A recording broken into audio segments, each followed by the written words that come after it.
Okay guys, got a 2011 Toyota Venza here. This is a 2.7 liter. We're going to change the serpentine belt 490K6.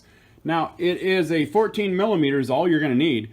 In this case I like using a line wrench so it doesn't slip on me because I'm going to put it on that nut right there on the tensioner.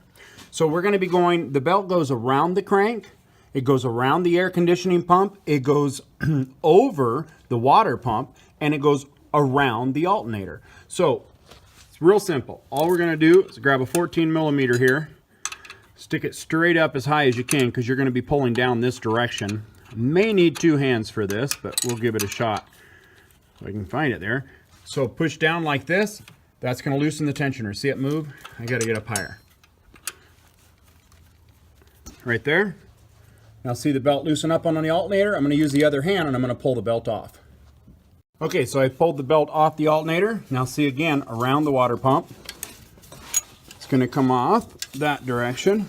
It's going to come off around the air conditioner pump and around the crank. So we'll slide it back. It looks like the last one is going to be the crank here.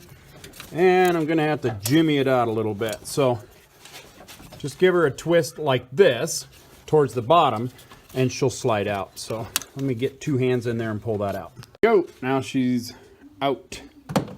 Let's grab the new one out of the box and we'll just assemble it backwards. Let's go around the crank first. That's going to be easiest.